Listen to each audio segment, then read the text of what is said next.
Something big is coming in the next few years. Shit is about to go down. Because is it just me? Or does anyone else get the existential sense that we're on the edge of something big? And it's hard to pinpoint exactly what it is, but that's what I'm going to try to explain in this video.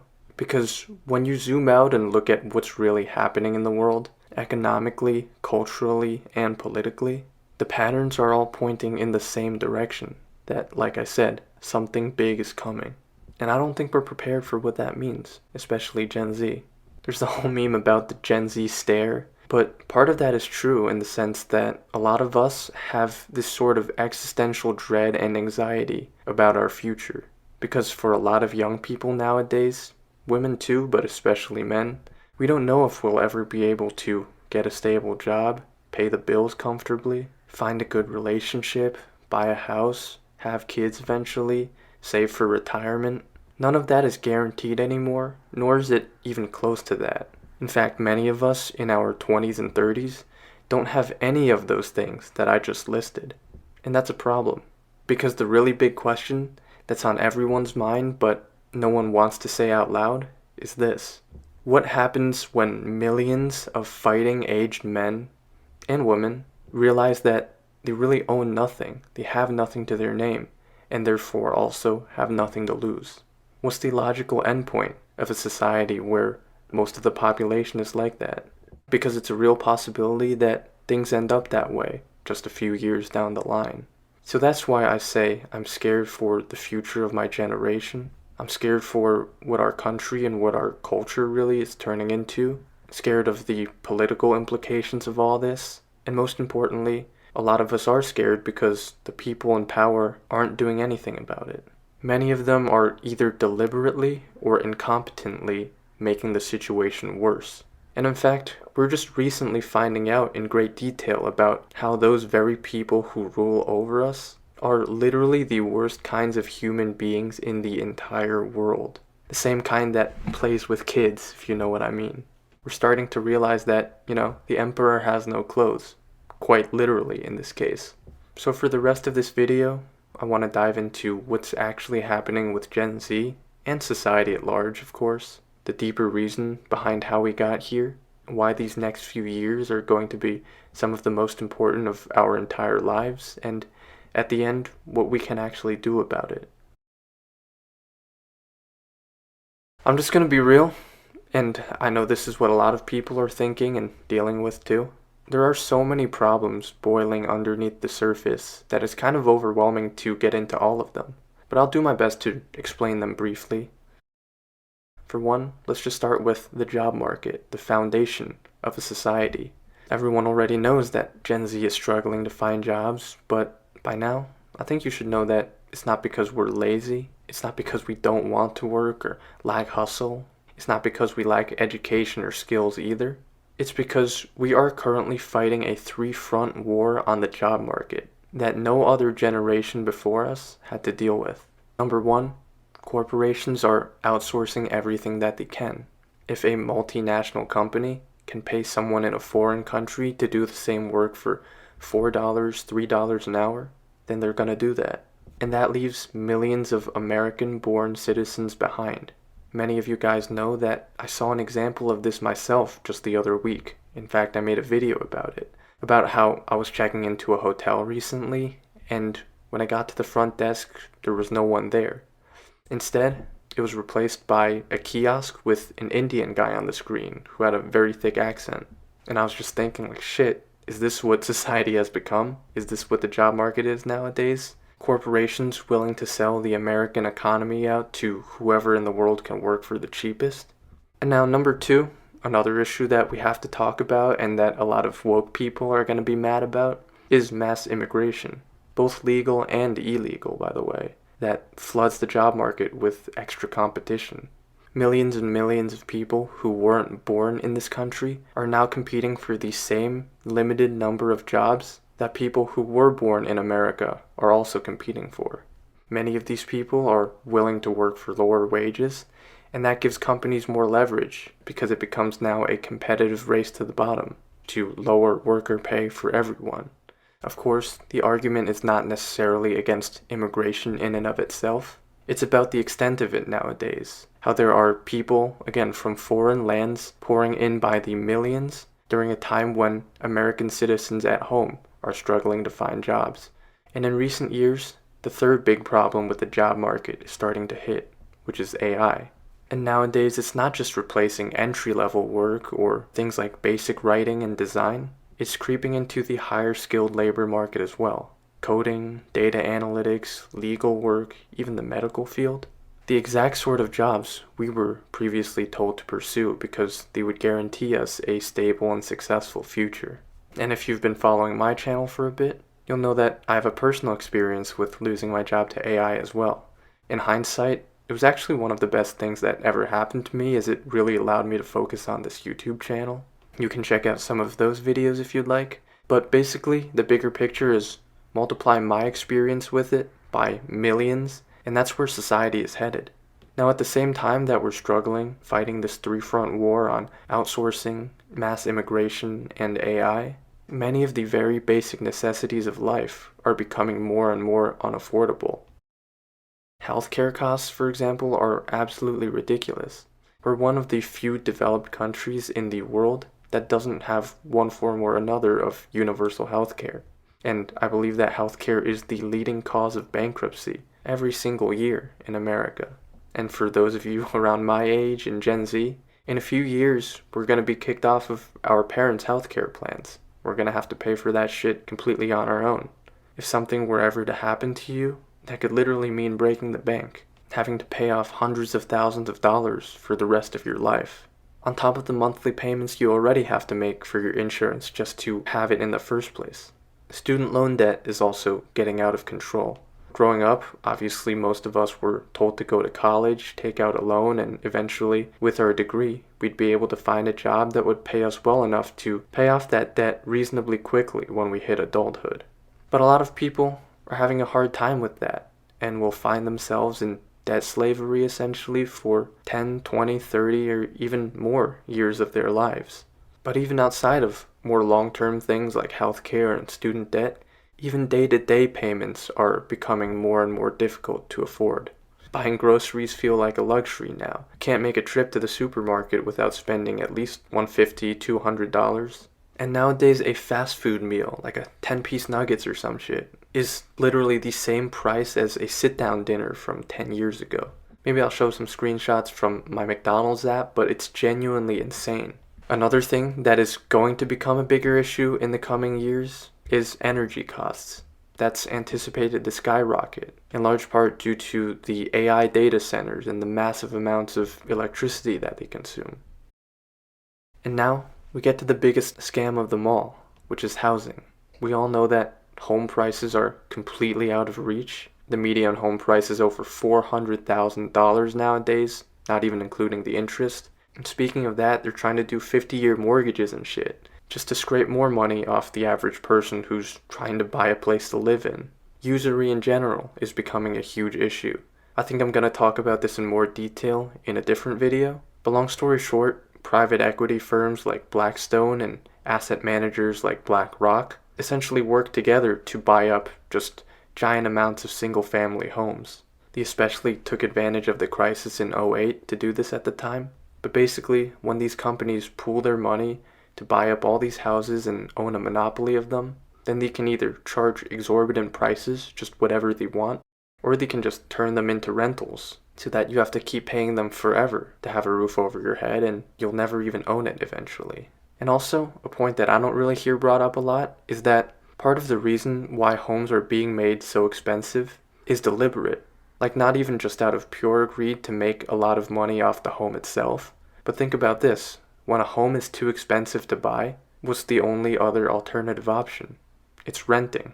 Maybe these companies actually want you to not be able to afford a home so that you're forced to rent, aka give them money every single month for the rest of your life, and not even owning the property in the end. They don't have to even give the home away. You don't even get to keep it, so it's even better for them. And they can make the size of these spaces very small so they can cram thousands of people into one apartment and extort rent from every single person there. Doesn't that make sense? Are you finally starting to see it now? They want you to not be able to afford a home so that you have to pay rent, which makes you essentially an endless cash machine. You pay your landlord, who pays the bank pays its investors, and you get screwed over from every angle. All at the same time, don't forget that the one thing that's supposed to be funding your income to pay this rent, aka your job, is likely becoming less profitable and less stable due to the three things I talked about: outsourcing, mass immigration, and AI. And all of this isn't just an accident, it's very likely by design. It's pretty obvious to see that it's simply debt slavery. In the past, slavery would mean that you would work and they would give you food and shelter that you wouldn't own. Nowadays, you work to get money to pay for food and shelter that you'll never own. The only difference really is that, at least in 2025, you get a few hours free every night to watch Love Island or some other slop. But that's it. For the rest of your life, they want you to pay for things that you're either in debt for or that you will never even own. And then, if all of this wasn't enough, on top of the economic collapse, you also have the cultural collapse happening at the same time. When it comes to just cultural issues in general, there are so many things that we could talk about, but I'll try to get through some of these quickly. But for one, crime in major cities is insane. All the time nowadays you see stories of criminals with 20, 30, 40 plus prior arrests being let go back onto the streets because prosecutors refuse to lock anyone up. Scroll on Instagram reels and you'll see videos of people getting robbed in broad daylight, or even worse in some cases. And it seems like the public has become numb to it. It's crazy that in America, which is supposed to be the greatest country in the world, we've come to just expect these things as normal. Another big cultural issue is dating and relationships. And again, this is one thing that I can make a whole nother video about. But essentially, relationships in 2025 have become like a battlefield, a power struggle where everyone's trying to one-up each other. Things like looks maxing and mogging have gone mainstream because the dating culture is so competitive. Dating apps and social media made people more superficial and hypergamous than ever. Decades of feminism, which started out as a reasonable movement, but has gotten further and further to the point where they just antagonize men at this point. And then you have the red pill manosphere backlash, which only made things even worse, but it was just a natural consequence of things. And even for people who are in stable relationships, for any girl who's maybe watching this and wants to hear the perspective of a guy, and basically every guy I know, we are absolutely terrified of the divorce laws. A lot of men don't want to get married, even to someone that they like, because the possibility of divorce is life-crushing. You see so many stories and videos about it nowadays. The kids get taken, the money gets taken. But overall, you can just look at the statistics. Fewer and fewer people are in relationships. And another part of that problem is mental health, because a lot of people are too depressed and too anxious to even consider long-term commitments or even put themselves out there in the dating market. A lot of us, for many of the reasons I'm talking about, are just existentially concerned about the future. A lot of people are on medications or try to numb themselves with drugs and alcohol. And it just seems like the culture as a whole has gone awry. The train went off the tracks at some point. Because for the average Gen Z person, the path to the normal, stable life that some previous generations had, a job, a home, a family, all of that just feels out of reach. I'm just going to call it now, and I think a lot of people feel the same way, that 2028 is going to be an absolutely chaotic year. Obviously, because of what will be the biggest presidential election in our lifetimes, which I'll talk about in more detail in just a bit. But first, think about the conditions that will already be set in motion in 2028. I was born in 2001, I'll be around 27 at that time. In general, Gen Z will be around what's considered our prime years in life. And at that time, we'll be considered, the backbone of society. The adults, the workers, the voters, the people trying to build a future for themselves. But let me ask you this. What do you think happens when you have an entire generation of fighting age young men and women, of which a majority have no stable jobs, no family of their own, no home for themselves, no kids to build a future for, no racial and cultural cohesion to keep us together? Just looking at the patterns of history, what happens in that scenario? You don't need me to say it. You don't need me to spell it out. We all can feel something in the air, because those conditions create a generation with nothing to lose. And historically, that's when bad things happen, especially when that exact same time lines up with one of the most consequential political events in modern history, really. The post-Trump era, or what should be the post-Trump era. Because let's just fast forward 3 years from now, and let's analyze some of the scenarios that could play out as a result of the election. Scenario 1, Trump tries to bend the rules and run again, and he somehow wins.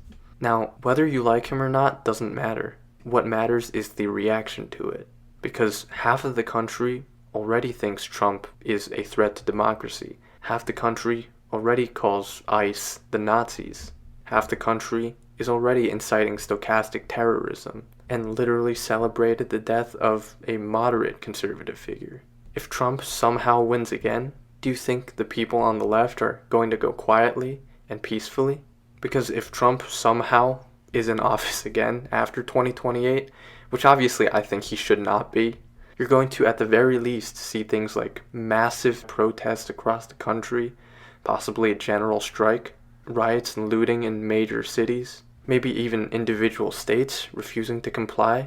And honestly, that's the nicest possible scenario, because if you just look throughout history, some of the absolute most violent regimes and time periods throughout history were from left-wing revolutionaries. The reign of terror in France during their revolution, the Bolsheviks in Russia, Mao and the Cultural Revolution in China. Now, obviously, I don't think things are going to get that bad, but if you've studied any bit of history, these kinds of things are always in the back of your mind.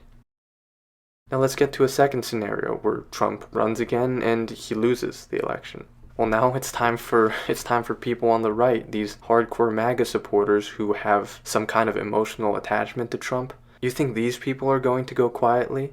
You think these people are going to be less chaotic than they were in 2020? Because millions of people believe that the election in 2020 was stolen. They protested, some of them stormed the Capitol. So do you think these kinds of people will accept the loss peacefully and be less animated, less riled up than last time?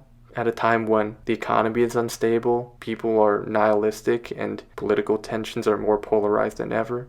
In 2020, that all happened when the economy was much more stable than it was today. So fast forward 3 years from now, when AI has taken jobs, when things have gotten more expensive, when political divisions are even more exacerbated, do you think the radical right is really going to be much more peaceful and accepting than the radical left? I really don't know.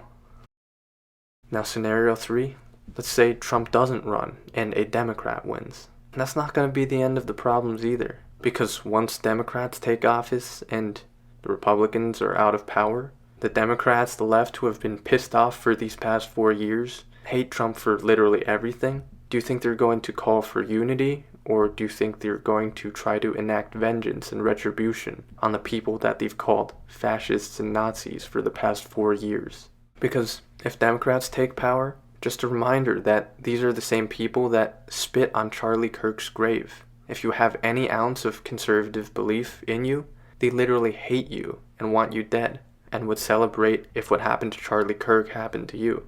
So if Democrats end up taking office, at the very least, they're likely going to launch a series of investigations and political persecutions against people of the current Trump administration, which are honestly justified, because many of these people genuinely are criminals, to be fair. But for sure, it's not going to bring unity and civility back to the country.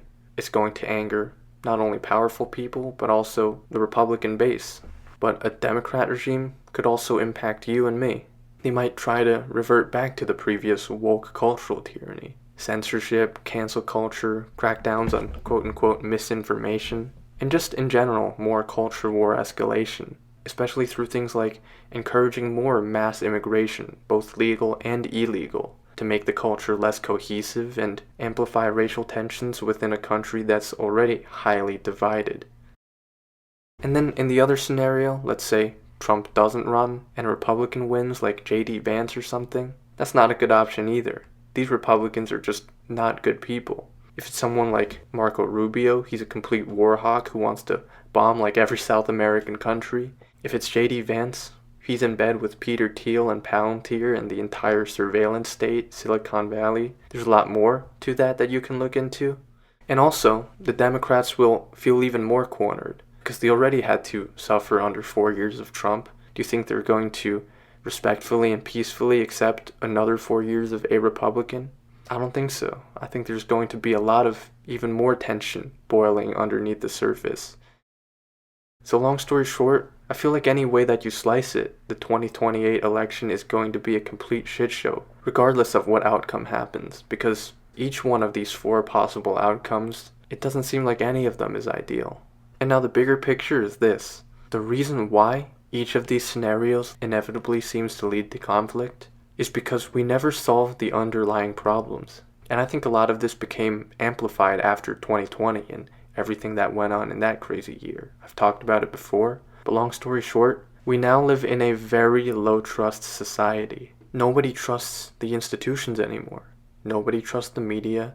Nobody trusts politicians. Nobody even trusts elections to be free and fair. Nobody trusts the justice system. Nobody trusts the education system. Nobody trusts corporations because they're so greedy. And nobody even trusts each other. You see so many videos about how everyone feels like people have gotten worse after 2020.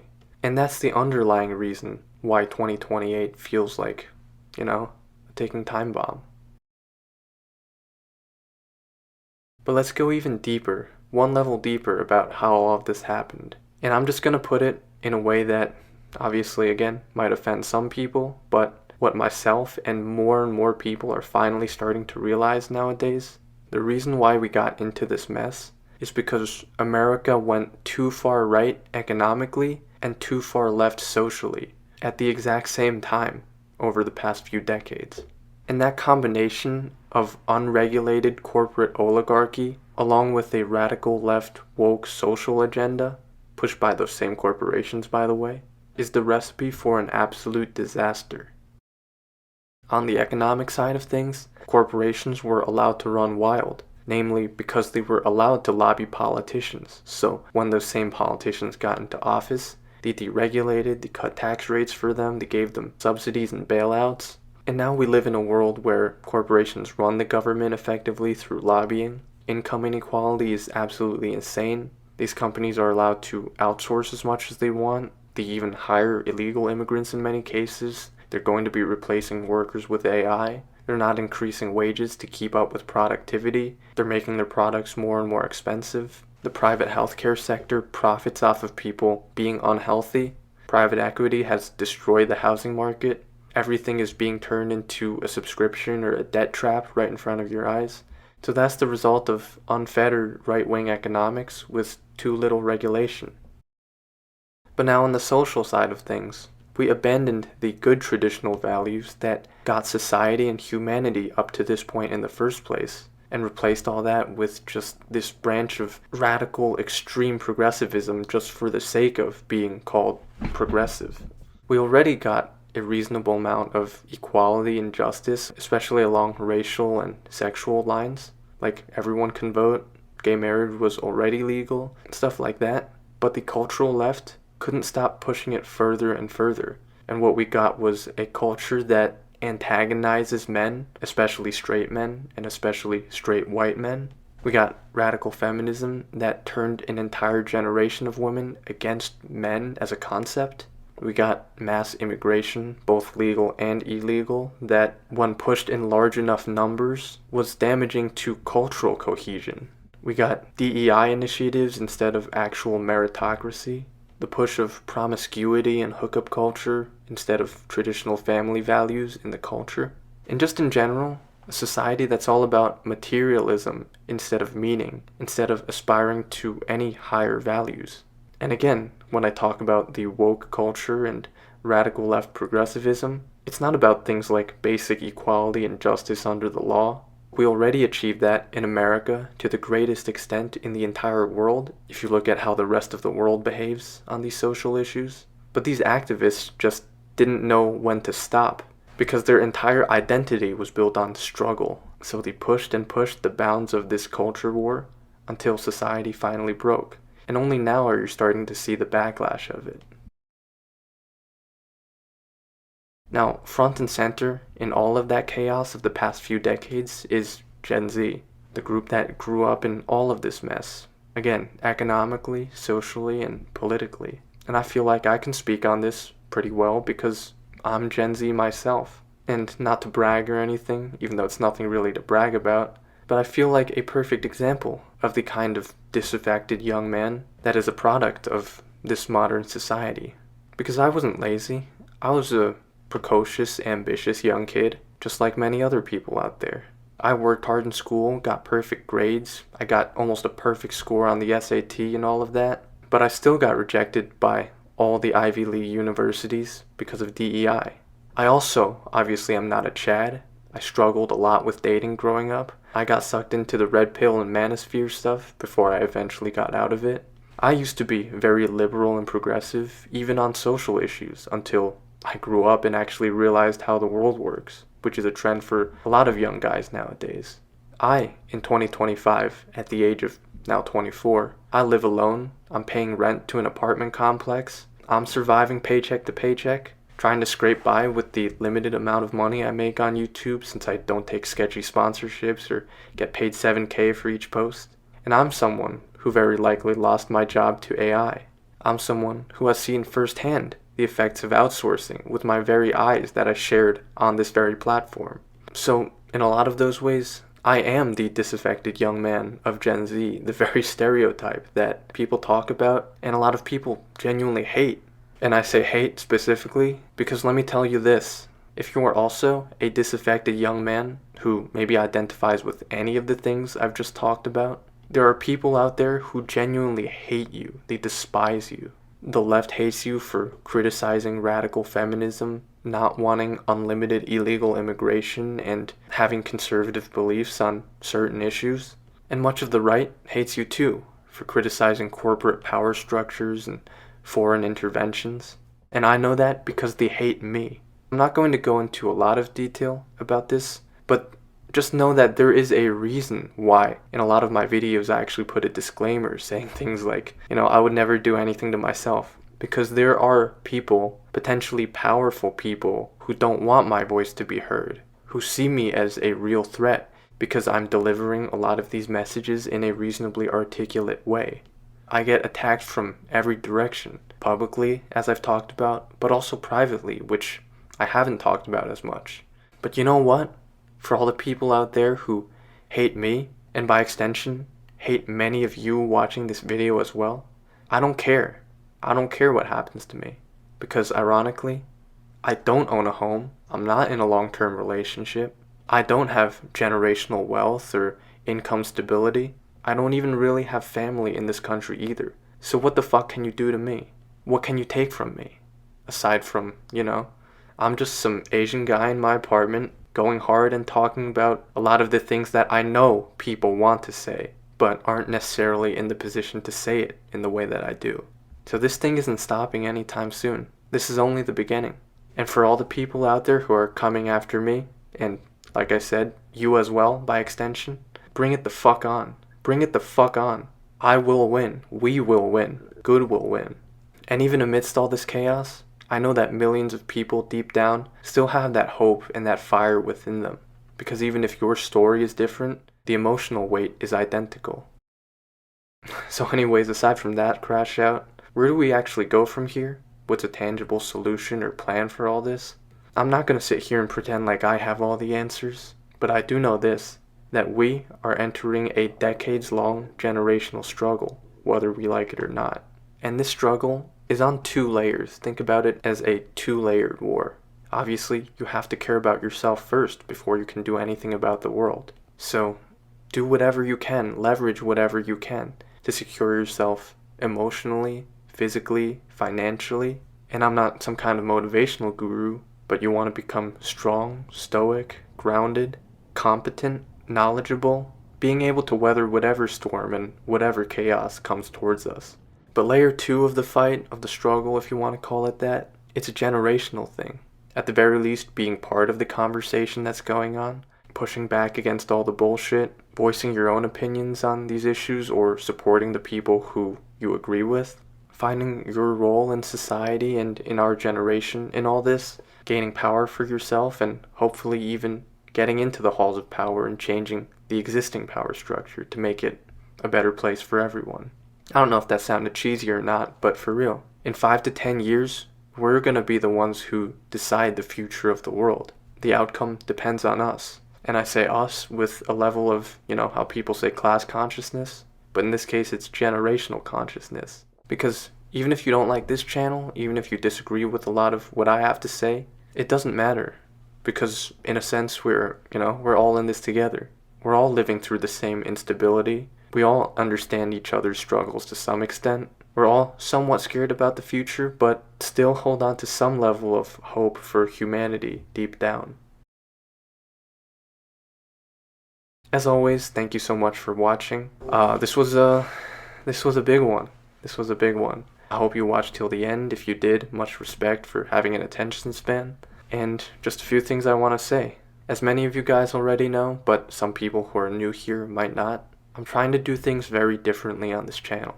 Every single part of all my videos is completely homemade. I choose not to take any sketchy sponsorships and do affiliate links or sell you online courses or any of that BS that most influencers do nowadays. But as a result, I obviously don't make a lot of money from this, and I want to be able to continue to do this long term.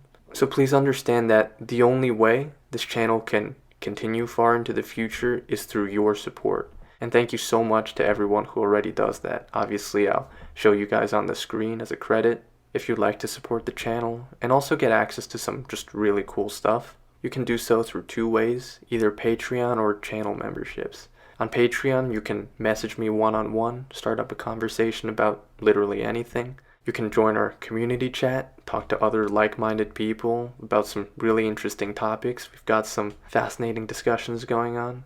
And there's also just a ton of bonus content on there, including some full-length Patreon exclusive videos that cover topics I can't really talk about on here. So with Patreon, all of that is literally less than the price of a cup of coffee nowadays, and again, it goes directly towards supporting this channel. Now if you don't want to go through the hassle of getting on a completely different platform, that's totally understandable. That's why you can also support the channel directly here on YouTube through channel memberships. With that, you'll get access to the entire archive of previous full-length videos and live streams, which is probably close to like 50 hours of bonus content. There are a lot of previous videos I made private because they were a little bit more in-depth or personal. Didn't want to be sharing that stuff with the entire world, so I made them private. But as a channel member, you can watch all of those entire playlists of members-only videos. Also, you can watch the full-length replays of all my previous live streams, where some people really just ask me the weirdest questions, but we have a good time. I might do another live stream at 75K, by the way. And finally, also gotta plug the second channel. I like to spend time outdoors, go hiking, camping, travel, and do road trips by myself. So if you'd like to see some of that content, that's what the second channel is for. It's much different from what this channel is about. A little bit of a different side of me. I'll have some new national park videos up soon, so stay tuned for that. And that's it for now.